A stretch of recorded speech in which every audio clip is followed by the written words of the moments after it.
2822 News at 7 starts right now. Glad you could join us for the news at 7 on WIOU tonight. I'm Nick Toma. Let's begin this hour with information on the identity of the man who died in a fire in DuPont, Luzerne County. The Luzerne County coroner tonight tells us 77-year-old Thomas Kudrako died. The fire at 403 McLean Street sparked just after 11 this morning. Smoke and flames could be seen pouring out of the roof of the home. Several local fire crews battled that fire. The cause of the fire under investigation tonight. We are waiting now to learn more about a crash right outside of our news studios this afternoon. The car landed on its side right outside the doors on South Franklin Street, Wilkes-Barre. One man was inside that vehicle. First responders had to cut the windshield to free the man. And there's no word on his condition or what caused that crash. A North Carolina man is charged with stealing more than $100,000 from several ATMs in central Pennsylvania. State police say 42-year-old Anthony Garcia Cordoba is being charged with robbing 4 Central Penn Bank and Trust ATMs in Snyder and Union counties. 3 occurred in September when a total of $43,000 was stolen. The 4th occurred October 1st when police say he took $58,000. He's currently in custody in Missouri, awaiting extradition back to Pennsylvania. Well, if you're sick and tired of the bitter chill we've had here lately, we got some good news for you. Here is Chief Meteorologist Joshua. Hey, we're getting a break. This is going to be pretty good. Let's get you outside. It's not really warm right now, so we got to be a little patient. Tomorrow will be a little bit better, but we'll get there. Right now, 23 Pottsville feels like it's 17, 21 Scranton, Wilkes-Barre, Bloomsburg 23, Towanda 27, Stroudsburg is at 24. Showing you the satellite because we're watching 2 different pieces. One is right here, another one is right here. The 2 combine, and that gives us a big storm later this week. Nick, I'll break it down for you. See you in about 20 minutes. All right, thank you, Josh. Vice President Vance was in the Commonwealth today, making a stop in the Allentown area. The speech comes just a week after President Trump visited Monroe County. Vance spoke at Uline Shipping Supplies in Lehigh County, focusing on what the White House is doing to try to ease inflation in the United States.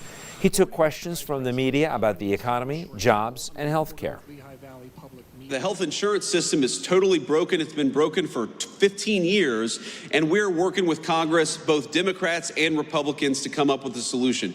You talked about premium support. We think that everything should be on the table, but Democrats and Republicans, they got to work together and put something on the president's desk to sign. After the speech today, the vice president and second lady served food at the Allentown Rescue Mission. Well, there is now extra time to apply for health insurance coverage through Penny, Pennsylvania's health insurance marketplace. The original deadline was yesterday to ensure health insurance coverage starts on New Year's Day. Tonight, Penny's open enrollment period was extended to December 31st. That's because of federal updates, including the expiration of federal tax credits, which will increase the cost of Penny coverage next year. Neighbors who live near Geisinger Medical Center in Scranton are concerned about City Council's recent vote to allow the facility to expand. Scranton City Council voting 3-2 to rezone in the area. Now, the new facility will feature 84 medical beds, but some residents in the area say they're concerned about the expansion because it's so close to where they call home.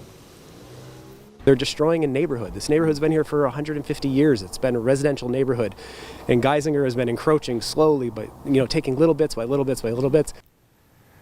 Residents say they plan on attending future city council meetings to feel about that rezoning. All right, well, the Harrisburg Fire Department projects the state capitol and many of its buildings.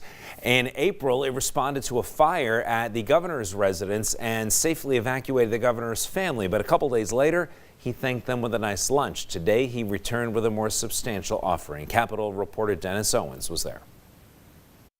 I'd like to show you what's going to be needed. As Governor Shapiro praised Harrisburg firefighters as if on cue. Gotta go. A call came in, they rushed out. You guys go do your job. In seconds, the trucks are on the street. There's danger somewhere in the Harrisburg community, and they ran toward it. That's extraordinary. Extraordinary, but not unusual, as Shapiro knows well.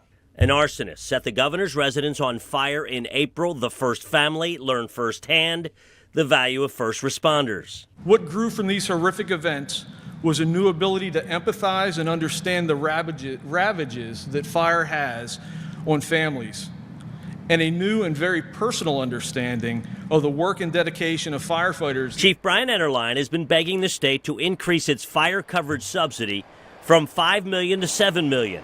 It was Shapiro's turn to come to the rescue and deliver that extra $2 million, money for salaries, equipment, and station upgrades. And I think the attack on our family just sort of crystallized the need of urgency and to get it done now. Also urgent, security upgrades at the Harrisburg residence and the Shapiro's private home, recommended by state police.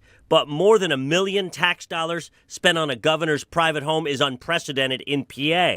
A Senate committee has subpoenaed documents. And I think that's pretty shameful to try and score a cheap political point at the expense of my family's safety. But is it the new normal for taxpayers to invest in security at the private homes of governors? I think it is sad that we live in a world where a governor or any other elected official needs to fortify their home in order to keep their kids safe. But that's where we are. The alternative, Dennis, is for me to walk away and not do this work. And that means that those who would engage in political violence win. This is a moment to stay in the arena, not to retreat. The Harrisburg Fire Department was the beneficiary this time, but the governor promises in future budgets to bring more money to other fire departments across the Commonwealth. In Harrisburg, I'm Dennis Owens. PennDOT leaders are outlining the scope of road and bridge work completed across 6 counties in NEPA during the 2025 construction season. Officials say nearly $829 million was invested across District 4. That includes more than 578 miles of road improvements, 49 bridge repaired or replaced, and thousands of miles of new road markings. The Green Ridge Street Bridge in Scranton and the Twin Bridges project right near I-84 and I-380 interchange represent nearly $140 million in combined investment. We sincerely appreciate the public's patience, understanding as we work to deliver safe, reliable roads and bridges throughout the northeastern region of Pennsylvania. PennDOT also notes District 4 has the highest number of interstate miles of any district in the state. Coming up on this Tuesday edition of 2822 News at 7 on WIOU, a new survey suggests that Americans are reading a lot less, and some experts worry it could be bad for our health. And remember vinyl records? Well, they are making a big comeback. You might be surprised who's buying them.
Topping business and consumer news tonight, a California business is one of the only companies in the U.S. that still makes artificial Christmas trees, avoiding the tariffs that importers are now facing.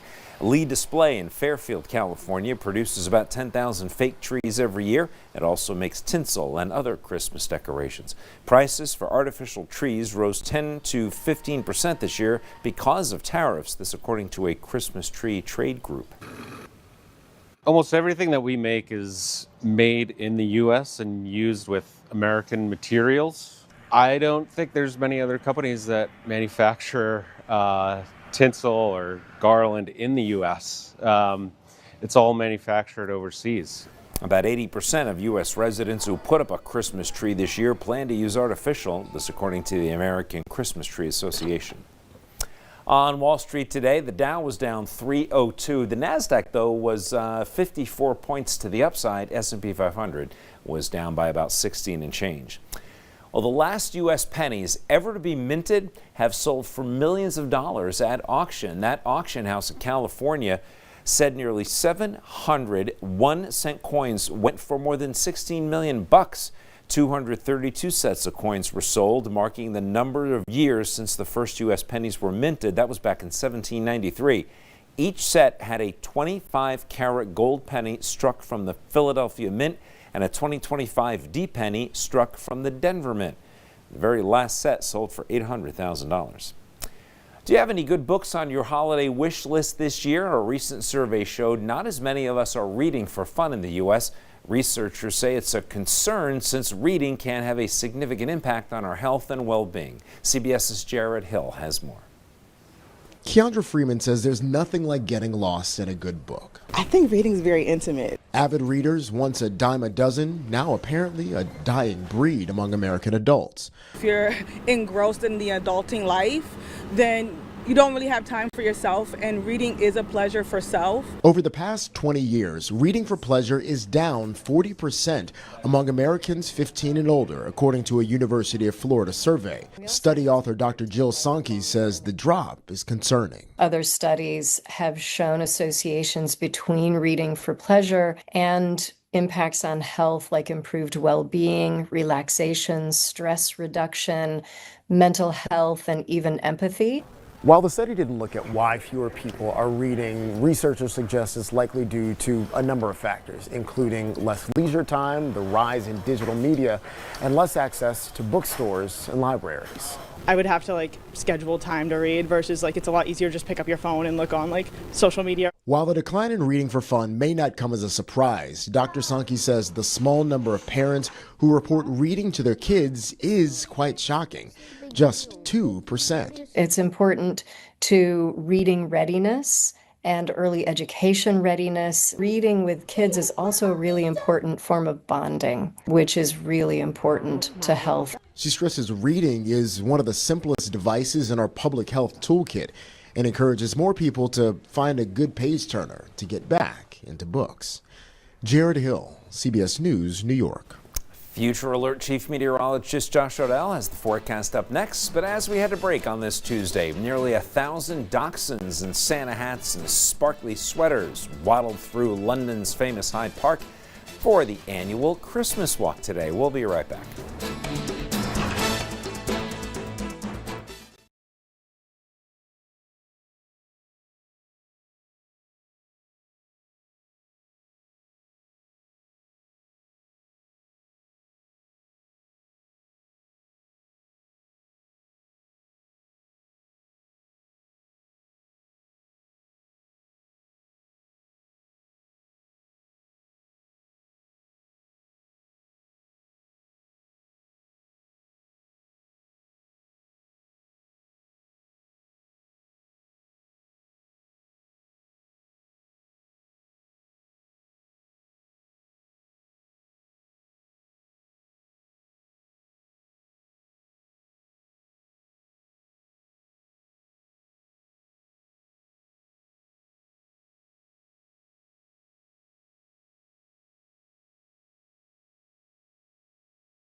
Good evening. Hope it's been a really nice Tuesday for you. We are tracking some changes in our weather, and those changes include a big warm-up. Live look into downtown Scranton right now. We have cold weather, not even close to warm. It's 21, but I do think our temperatures are going to moderate a little bit overnight. Pretty much the same story in Pottsville. It's 23. Wind chills in the upper teens. 20. Honesdale, Montrose, Hazleton 23, Williamsport at 27. I think it warms up to near 30 by about 8 or 8:30. Look at this. That's the big weather story tomorrow. Upper 30s, low 40s. Pretty nice, but the trade-off will be a few more clouds around. No big deal, right? Thursday into Friday, our weather starts to get a little more active. We will have this front come in and take us on a wild weather ride. We're going to get some rain, we're going to get wind, and we'll have temperatures that are basically all over the place. Late day highs on Thursday, mid-upper 40s. It stays in the 40s Thursday night and Friday morning. Starts to get a little bit colder Friday afternoon, but that's Friday afternoon. By Friday morning, some of that heavier rain coming in. We're talking half an inch, maybe a quarter, half an inch on average. Some isolated higher amounts are possible. Best chance of that steadier, heavier rain Thursday night, Friday morning. The wind will be gusty, 25 to 40 miles an hour. Warmer temperatures, rain, wind, that's going to happen. We're going to lose a good chunk of this snowpack.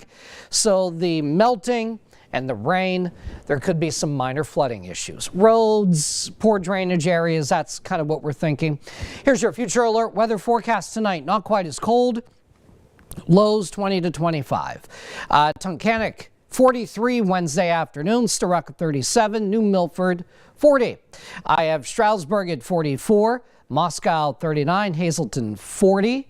Elysburg 44, Tamaqua 42, Tremont 43, Williamsport 44, Bloomsburg 44, Mount Carmel 41, Scranton, Wilkes-Barre 42, Old Forge and Pittston 43. Thursday into Friday, all over the place. Rain Thursday night, Friday morning. Temperatures late Thursday night, Friday morning, 45, 50. Windy. It gets colder later Friday. We settle things down over the weekend. Friday morning, probably, a little aggravating. It'll be raining. It's going to be windy. The good thing is it'll be warm. Yeah, okay. So maybe that will make it a little better. Can't go out and enjoy it really that much. No, that's not going to happen. It's a trade-off this time of the year. Yeah. Okay, thanks, Josh. Hey, Toys for Tots is a holiday tradition that puts smiles on a lot of kids' faces. Earlier today, we dropped by the collection site for the Toys for Tots, Monroe County. This year, Toys for Tots distributed over 20,000 toys to over 5,000 children in the county. That Marine-sponsored event distributed many of the toys Saturday, but they are still accepting donations. All right. Oh, there you go. For more info, by the way, on ways to give, you can head to 2822news.com. As we had a break, it was a big day at the London Zoo. The gorillas were given sacks filled with their favorite snacks. Festive stockings garnished with sweet corn were strung from the branch to branch there in the rainforest. That's where the monkeys investigated all the treats. We'll be right back.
Here's what's making news across the nation and around the globe tonight. Murder charges were announced against Nick Reiner in the deaths of his parents, legendary filmmaker Rob Reiner and his wife Michelle. Their bodies were found in the family home Sunday with multiple stab wounds. Nick Reiner's attorney said medical issues kept his client from making his first court appearance today. The charges against Nick Reiner carry a maximum sentence of life in prison without the possibility of parole or the death penalty. President Trump facing backlash now for his reaction to the news of the killing of the legendary filmmaker. The president posting online saying that Reiner died due to the, quote, anger he caused others through his mind-crippling disease known as Trump derangement syndrome. And that's the Instapoll question on this Tuesday. We want to know, are you bothered by the remarks that President Trump made about Rob Reiner's death? Most of you so far have said yes. Plenty of time to let us know how you feel about that on the Instapoll. Scan the QR code on your screen. Go to 2822news.com. You can also find it on the drop-down menu on our app. Police in Providence, Rhode Island, releasing a new image of a person of interest in the deadly shooting at Brown University. The latest image is a little bit blurry, but it was the clearest picture yet of the person of interest released so far.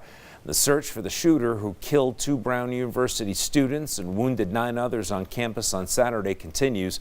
The FBI has now offered a $50,000 reward for information leading to the identification, arrest, and conviction of the gunman.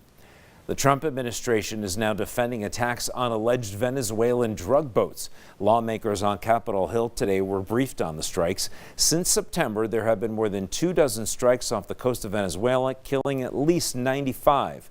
But lawmakers are now questioning the legality of the action. Despite congressional pushback, the president has signaled he's considering expanding the operation. Now, the water is slowly receding, but the threat from record flooding in Washington state is definitely far from over. Residents in King County were ordered to evacuate earlier today after a levee right along the White River failed. It happened hours after an evacuation order was lifted near a broken levee beside the Green River. The area is now bracing for yet another storm system tomorrow. And on the lighter side of the news tonight, this is all to celebrate the release of Paramount Animation and Nickelodeon movie's SpongeBob movie, The Search for SquarePants. Look at that. Yeah, the beloved SpongeBob SquarePants left his footprints and handprints at the TCL Theater in Hollywood, California. His prints will now join the hundreds of other big stars of the big screen. On this Tuesday, we'll be right back, but first, check out the nightly lottery numbers. Good luck.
A live weather image tonight. Let's go to Phoenix, Arizona. Not bad, 71 degrees. This is their reward for those times when we showed this image in the summer and it was like 112 in the shade. Yeah, although it doesn't look overly nice. Yeah, it looks kind of like a little hazy maybe. Yeah, something going on. Hey, you know what? 70 degrees though, mid-December. Yeah.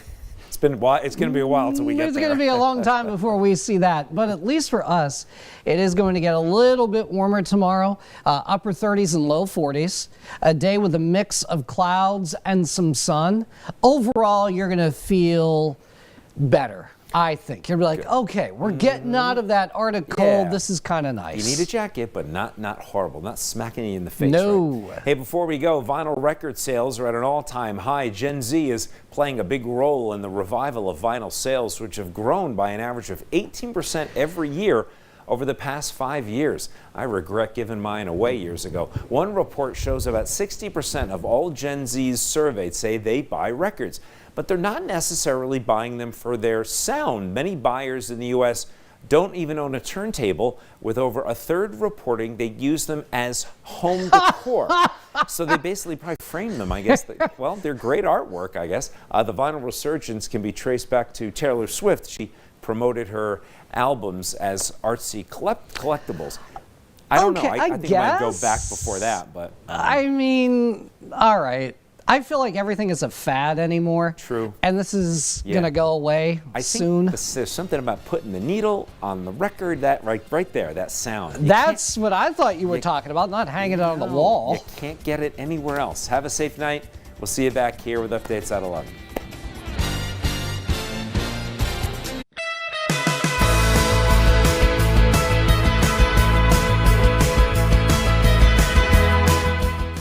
Cheers to you. Welcome to another edition of 5 to Live By on the 2822 Now app. I'm your host, news anchor Nick Toma. It's our version of show and tell. We like to say adult show and tell, only because we haven't had any children on here yet, but it'll work with kids too. Different topic, different day. The idea is to have our guests each week will bring on 5 things in their life that they couldn't live without. It could be something that motivates them, makes their day easier. It could be sentimental. It could be practical. And this way we find out a little bit about our guest and start a wonderful conversation. Our guest tonight is a guy I know you want to hear from. His name is Sam Zavada, and he is a reporter and kind of the unofficial, I should say, film critic for the Wilkes-Barre Times Leader. And we're going to talk movies a little bit later, but we want to get to your 5 to live by. Well, first of all, welcome. Yeah, I'm so excited to be here. I'm so happy that Times Leader publisher Carrie Miscavige got us together. She was the one who recommended. I said, "Who's like the best movie critic in your building?" And she said, "You." That's nice. Because I have a bit of a movie background in the sense that I was a film minor, film studies minor in college. I thought I was going to get into the movie industry at one point as a producer, maybe writer, and I kind of took a left-hand turn to TV news and never looked back. But I'm also a huge fan of movies. I was a paid film critic for a couple of years for a newspaper in North Jersey. So you and I have a lot in common. First of all, how long did it take you to narrow down your 5 to live by? Well, what I'm finding is most of our guests, the 5 like that, it's the 6, 7, 8, 9, 10. They're having like, well, where do I fit 7 in? Sure. Do I switch out 4 with 9? Right. Yeah, that was kind of my process. Basically, when you invited me on a couple months ago, started thinking about it, right? Yeah. I started formulating like 1, 2, 3 came pretty quick, and then 4 through 12. That was the hard to narrow down to try to find like the 2 best of everything that could be there. So I tried to find things that were kind of symbolic of bigger pictures in my life. Well, don't question your decision. You got your 5. I feel good about it. You can go in any order you want. Let's start with number 1. You can pull it out of the. I like that we get a little shopping bag there. That's great. Yes, a shopping bag. We went low budget on this one. Yeah, Spirit of America for Veterans Day when we were filming this. Very appropriate. I actually do have these in a certain order, trying to get a little narrative going here. Okay. Okay, so number one is the most important item on my desk at the Times Leader is this photo of me and my girlfriend Oksana. Okay. And she's holding one of our two cats. Hold Ren. it a little bit closer to that camera over there, yeah. Sure. As that tree, as they used to say back in the Johnny Carson days. Which tree do I look at? That's right, yes. So how long have you two been together? We've been together for, well, at the time of this recording, it's about 9 months right now. Okay, there you go. So yes, we have added to our little family here since this photo was taken. We have another little cat named Klaus now. And what was the first one's name? Ren. Ren? Yes. And Klaus. Yes. Is there like a story behind that? Those are little, odd names. The name of Ren, that predates me, so that one I can't Okay. speak much to, but Klaus came from kind of Amish country, Pennsylvania Dutch country, so we kind of wanted to theme that a little bit. He's a little white cat, so he's got a Christmas vibe, so we want to have like some kind of Christmas thing, and so Santa Claus, Klaus kind of reworked Cats are I don't know how much experience you had with cats, but back years ago, but they operate on a different level than dogs. They don't need us. They find humans when they want to be entertained and be scratched, and then they go away for a little while. I don't need you anymore. Yeah, let me know what time's dinner. Yeah, definitely the vibe we get from Ren. She's a little bit more stubborn and kind of only wants us when she needs us. Klaus could lay on us all day, and he's very happy with that. They get along. They're okay. Yeah, they've got a very older sister, younger brother dynamic going on. So we've got our hands full with those two. Only other thing that I want to mention about this photo is that just before we met each other, I went to the Chinese buffet up at the mall. And in my fortune cookie, my fortune was "You will be successful in love." So I kept that because I really liked that. I was like, oh, I hope that's true. And then not too long after look at that. I met Oksana, and a fortune cookie has never been more right. Wow, okay. So, So yes. see that? There's could be a true fortune in your next fortune cookie. For Very sure. good. So Excellent. I Okay. definitely had to bring that along. Well, you have great taste. She's a beautiful woman, too. Awesome. Yes, All yes. right. We have a great time. so. Awesome. Okay, that's number one. Let's get to number two. Sure. So number two on my list, kind of a sad tinge to this one a little bit, so I just want to prepare you for that. Yeah. But I have a lot of sports fandoms. So I'm a football fan and a baseball fan, a basketball fan, hockey, all of those things kind of swirling in my head. So I wanted to bring something sports relevant with me. And I also wanted to bring something history relevant with me as well. So I kind of tried to mash those things together with my second item, which is this Boston Bruins jersey that I've got here. All right. Yeah. I'm not a Boston Bruins fan, but what really matters here is the name on the back.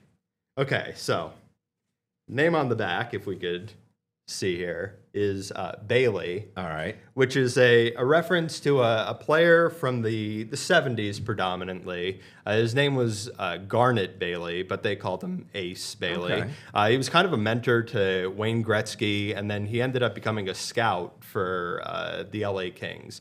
So anyway, that part of Garnet Bailey's story is kind of scratching the sports fan in me. But the reason why I wanted this jersey is because he's got kind of a sad historical importance as well. He was actually one of the victims of the 9/11 attacks. Oh, wow. Yes. Okay. So I was really kind of inspired by learning more about him, kind of being a history buff, and then learning that there was this whole sports career that he had, again, like connected to Gretzky and all these famous hockey players and everything.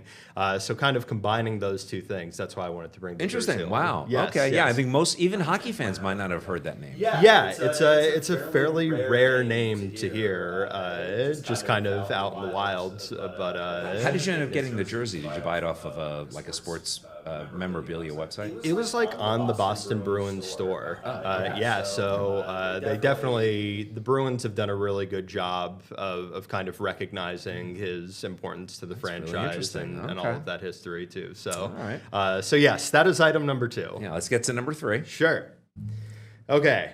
So far, very diverse. Yes, yes, we're running the We've had spectrum some here. guests really lean heavily towards the sentimental part of this Yes. podcast. Other have leads practical. So yeah, Gotcha, all right. gotcha. Yes, I went not extremely practical Okay. here. First one definitely practical. My other 4 items mostly sentimental. So item number 3 is a video game, because in addition to being interested in films, I also like to play a game every once in a while too. Definitely the series that I'm most invested in is one that I've been invested in for about 25 years, basically since the time that I could remember. It's a game series called Kingdom Hearts, which blends like Japanese anime, Final Fantasy type animation with Disney characters. Oh, it's wow. a very interesting You don't think those two blend. would blend in? Yes, that is kind of the magic of Anime Kingdom has Hearts. its own little sort of separate Yes. genre, I guess you want to say. Yeah. Yep, Okay. yep. But Disney kind of let them into the fold 2002 time. And yeah, it's a franchise that continues to run. Yeah, show it up there real quick. I Yes, want people to see if they're interested in it. And that's still available, or is that? It is, yes. All the Kingdom Hearts games are very available now, and Kingdom Hearts 3 is kind of the most recent relevant title. And it sounds like when they used to have the old movie, Kingdom Hearts 3. Yes. Only one man can save him. What happened to that guy? You don't hear him anymore. Movie trailer voice guy. Yes. He was doing the voices still when Kingdom Hearts 3 came out. He That was. was like Okay. 2019, so he was still in business at that time. All right. But yes, so Interesting. Kingdom Hearts 3 was Very kind of a good. cultural reset for me and my Is this like friends after and work, or like 2 in the morning? Because we have a couple guys here who both. play like 2 in the morning. Yeah, it really doesn't stop. It's one of those games that's very hard to. Oksana disconnect knows from. about this? She does. She Yes, does. All she right, I does. wanna make sure yes. she's- I think as of late, I've spent less Kingdom Hearts time, but it is still there, and Smart man. I still make my time for Smart it. man. So All yes. right, let's get to number 4. Sure. Kind of sticking with a Disney theme here, actually. It's interesting that I have 2 Disney-related items with me. This time I have a record, and we're getting closer to talking about films, because this is the record for the score of the Pixar movie Soul. Oh, okay. By Trent Reznor and Atticus Ross, famously of 9 Inch Nails. Sure, yeah. Trent Reznor had a great career in the band, and also now just on many scores, right? Yes, 2-time Oscar winner. Him and Atticus Ross have really kind of carved out their niche in film now. So, yeah, the Soul soundtrack was kind of like mind-blowing in 2020. It was absolutely the pits of the pandemic. It's funny, I have to say, I have not seen it. It's a great time, man. I'm gonna put that on my list. Yes, please add it to the list. I think, and then listen to the score separately after. I noticed you have the album. Yes. So you have a turntable, clearly. I do. Yeah. Yes. It's kind of making, vinyl's making a huge comeback. I never ever thought I'd say that 20 years ago. Yeah, how about that, right? When CDs kind of rose, vinyl took a back seat, and now that's sounds better. I like the sound of the needle on the vinyl, but yeah, that's great. totally. Excellent. Yep, and this one I think sounds really good in vinyl too. So All right. if you'd like to borrow it, let me know. All right, you got it. Yeah. All right, we'll do one more, and then we'll take a bit of a break and talk movies. We got number 5. Sure, yes. And number 5 is a movie, so it's going to be a really nice segue into our next segment there. I was thinking of you, man. I'm thinking of you and your producer. I got you. All right, so what we've got here is the Criterion Collection version of the movie Sound of Metal, which was a Best Picture nominee, also 2020. I believe I saw this. This is about the drummer. Yep. Yes. This is an excellent, I'm assuming it was an independent feature, Yes, right? Sound yes. of Metal, yeah. Yeah, Sound of Metal, that was a movie that I kind of accidentally wrote and made during my King's College time. I basically made a short film that almost totally grasps what the moral of this movie is. So then when I actually saw it, I was like, wow, this is great. Also, I feel like I've seen this somewhere before because it reminded me a lot of this short film. So it's kind of representative of my own creative juices and also the love of film. I think it's a great movie. Have you ever, so you've actually made some short films? Yeah. That is something that I've had in the arsenal. It's been a little while, but anytime there's a video project or something at the Times Leader, I'm usually the guy who they'll send that over to. How many movies have we seen? I think Tangerine by, was it Sean Baker? Yeah, was made on his iPhone. The iPhone, sure. Again, 30 years ago when I was in film school, that wasn't even thought about. Sure. Couldn't even do it. Yeah. Pretty mind blowing stuff. This one not quite made on an iPhone, but still pretty indie. Sound of Metal. If you're looking for a good movie, adults, that is a really good one. Awesome. All right, we're going to come back with more. 5 to Live By. We'll talk movies with Sam Zavada, who's the unofficial movie critic of the Wilkes-Barre Times Leader. Coming back, 5 to Live By. We'll be right back.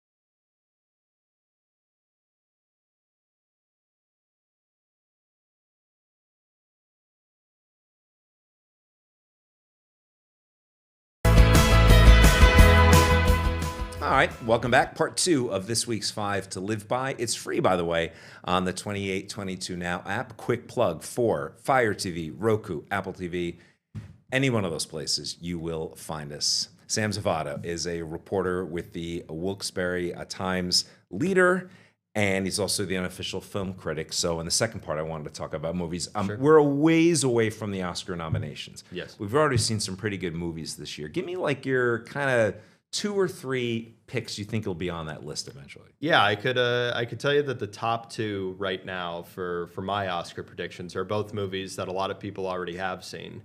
One of them is Sinners, which came out in the first half of the year. That's kind of the genre-bending musical vampire horror movie, directed by Ryan Coogler, Michael B. Jordan.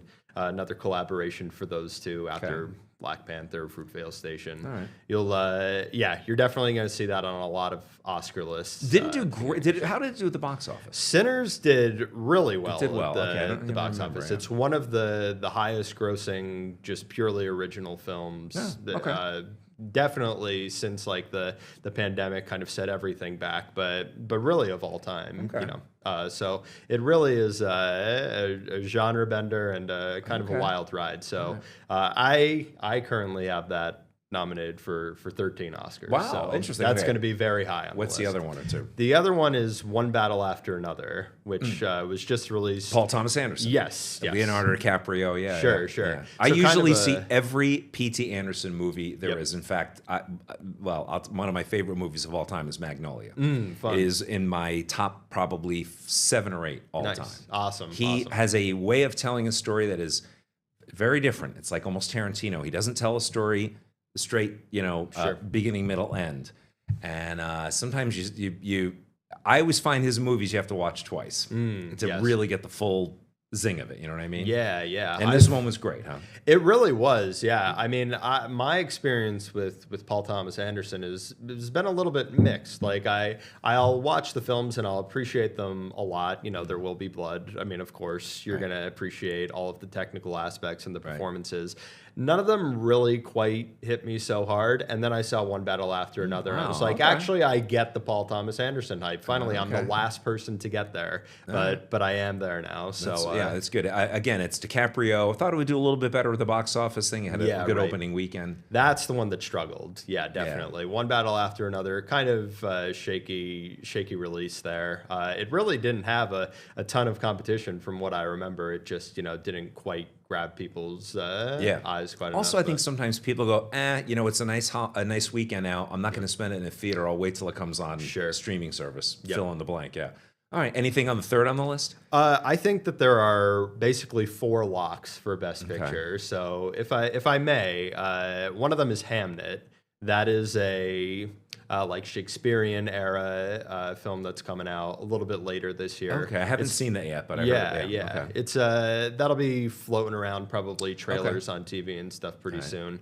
That's directed by Chloe Zhao. She won for Nomadland a couple of years ago. Love that movie. I think it Yes. won Best Picture. It that did. year. It did, Love yeah. that movie. So she's coming back with another Oscar-relevant film. That'll Okay. be Hamnet. And the other one that I think is basically a lock was a big showstopper at the Cannes Film Festival earlier this year. That's Sentimental Value. It's okay. from Heard of it. Norway. Yes, the director is Joachim Trier. He made a little bit of noise at the Oscars with a movie called The Worst Person in the World a couple of years ago, but this film is a much bigger deal. It's got some names that people recognize. Stellan Skarsgård is in it, and Elle Fanning. They'll probably both be nominated as far as we can tell right now. Okay. So yeah, looking at Sentimental Value. And Cannes is the place where the Oscar season kind of starts. So It kind of starts. That's usually what, March, something like Yeah, that. April. yeah. It's funny. It used to be Sundance, but that's Right. so far. That's in January, and Sure. people. I find Oscar voters. Do you agree? Have kind of short-term memories. in a way? Definitely. Yeah. Usually. It's like if the movie doesn't come out in November or December, it's got a really tough sled. So that I mean is really impressive for movies like Sinners and One Battle After Another, that they're most definitely going to stay in the memory. Let me ask you this: the movie that I saw recently was the Springsteen movie, "Deliver Me from Nowhere." Yeah. I don't own a single Springsteen record, even though I'm originally from New Jersey. I like him as an artist, and I think he's a terrific performer. Just the music really didn't move me in a big way. Sure. But I wanted to see this biopic about Springsteen, and because I love Jeremy Allen White, I'm a huge fan of the show The Bear. Yep. I love the movie, and it got kind of average reviews, and from what I understand, it has not done well at the box office. Why? What's the reason for that? I would thought it would be. It's got one of the biggest performers we've had in the last 50 years. I'm surprised it hasn't done better. Yeah, I am also surprised by that, especially coming off of the hype of things like Bohemian Rhapsody and Elvis and Complete Unknown, which like none of those movies I think are like creative firestorms or anything like that. So No. if people are like tired of the music biopics, why did they just randomly stop with Bruce At Springsteen? this one, right. Yeah, right. Yeah. It is very random to me. Do you think it has have to do with it? It does take place. It's not your classic biopic where it says, "Oh, Springsteen was born in New Jersey in 1945," Right. and goes. It's not that way at all. It takes place in a very specific time period in his life where he was making this album. This essentially was a folk album called Nebraska, and he was dealing with some mental illness. And so it really concentrates on about a 4-year period of his life. There's some concert footage that's really well done. Sure. But it's not a classic imitation. Jeremy Allen White, the actor, did not set out to imitate him. Right. And I thought that worked better. Yeah, my sense is that I would like that a lot more. I don't know. Like, I'm not a huge fan for kind of like that conventional, like, born to death kind of style of biopic. I think A Complete Unknown partly got that right by kind of focusing on one. I like little that one as section. well. Yeah. Monica Barbaro, who played Joan Baez. Yes. The first time you see her, superstar. Sure. This woman is going to have a brilliant career. Yes, I yes. can't wait till I see the next thing she's done. Yeah. Okay. I'm going to throw a couple. I wrote a couple of little sort of just random thoughts. I want to get your first takes on. Ready? Yeah. Best movie that you've seen in the last, I'm going to say 15 years. Mine is Magnolia, the Paul Thomas Anderson movie. Released in the past 15 years? Yeah. Or, I mean, just the first maybe one or two that come to your mind. Sure. The first one that comes to mind is Get Out. The Jordan Peele. Jordan Peele, that's another good one, yeah. That's the first one that comes to mind. I think, 15 years. It's hard to like think I of know, that right? as I can't being think of 2010. last right? year. Yeah, I sure. would put Oppenheimer in Yes, there too. That's a definitely. brilliant film. Yep. What's interesting about Oppenheimer too, it talks about I think the strength of our movie industry, and it shows you that people do still like to go to the movies. Remember that came out almost simultaneously with the Barbie movie, and I love them both for very different reasons. Sure. You could not get two movies that are more opposite, and yet people went in droves to see both of them. I think that says a lot about people enjoying the movie experience. Yes, that that was- has not died. That was such an enjoyable time to be a movie fan. You know, people were so enthusiastic about those people. Even people who like maybe would only go to the movies once or twice a year, they were going once or twice during that time. I mean, it was such a vibrant time to go to the movies, and everybody was dressed in pink.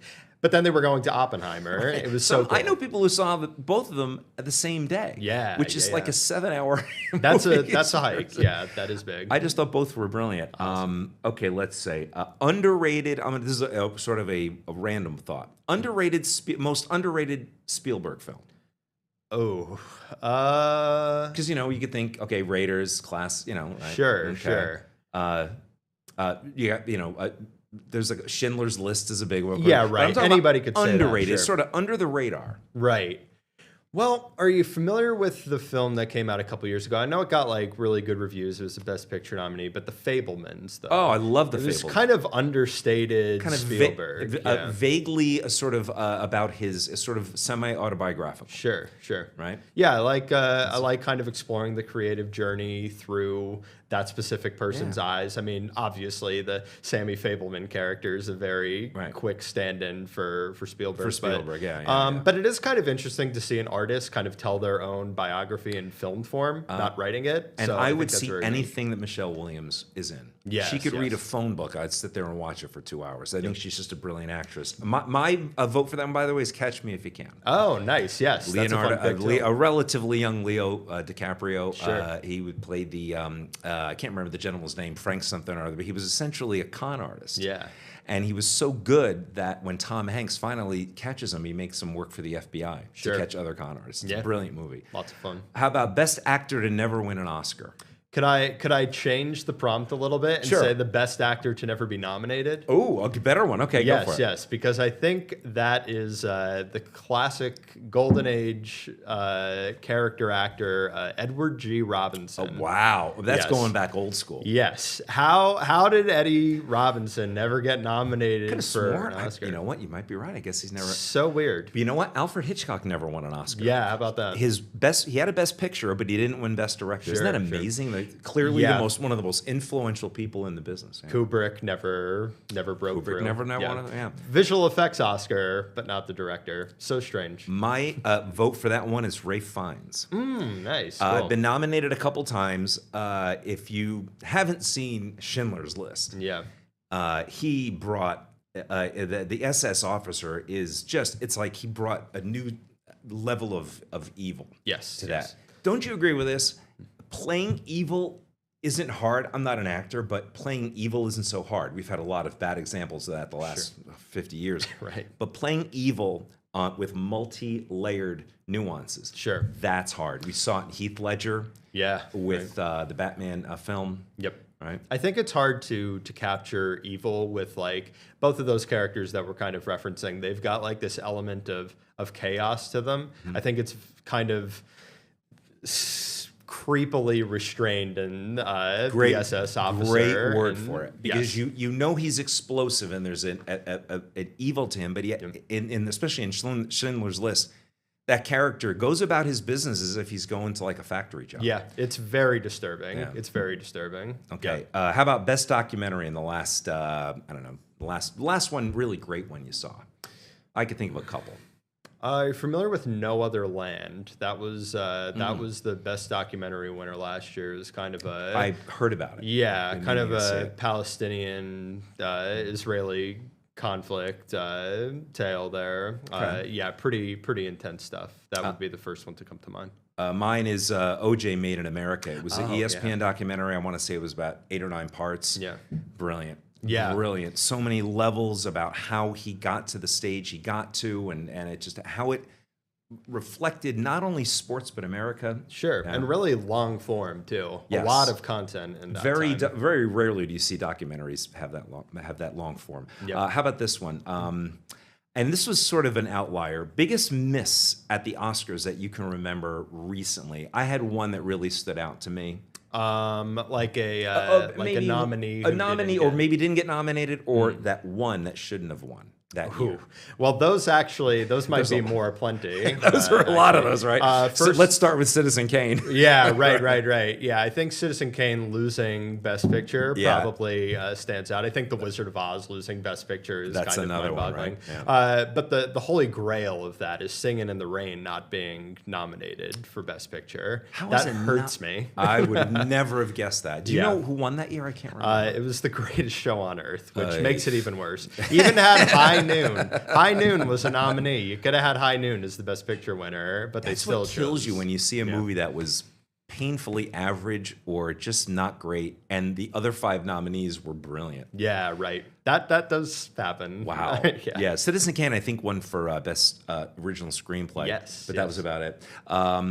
The one I had written down, and both of these movies were great, but I thought La La Land should have won the year that Moonlight won. Moonlight was a really good, well-made independent film that was about a subject matter that was, not everybody's going to make that kind of movie. So it had its place, but boy, La La Land knocked me out. I love everything that is it Damien Chazelle? Damien Chazelle, has done. He's amazing. Yeah. He did Whiplash and then Whiplash, La La and Land, so as he was on a run. being a drummer, Whiplash meant something to me because I had kind of a crazy music teacher. He never threw a cymbal at my head, although I'm sure he wanted to.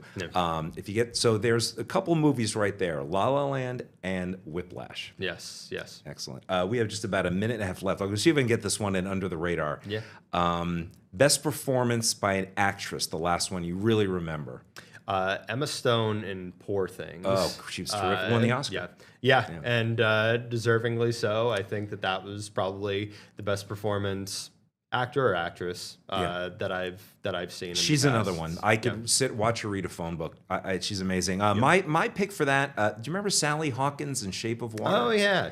Just she was nominated, didn't win that year. Yeah. So, It's a good time to be a Del Toro fan right now too, with he's Frankenstein. Another really good one. Yeah. Wow. Cool. It's been fun talking movies with you, buddy. Yeah, absolutely. I This has appreciate been a you lot of coming fun. down. Thanks for having We'll me. do this again. Maybe I don't know. Once the Oscars, what's that? Usually March, April, something. Like that? Yeah, somewhere in that range. After nominations, before the ceremony. Let's do it again. That man is Sam Zavada, and he is the reporter and unofficial movie critic for the Wilkes-Barre Times Leader. I appreciate you coming down. Thanks so much for having me, man. Real quickly, what is your 5 to live by? Email me, ntoma@2822news.com. I want to see your list. Hey, you know what? You might be a guest on our podcast, free on the 2822 Now app.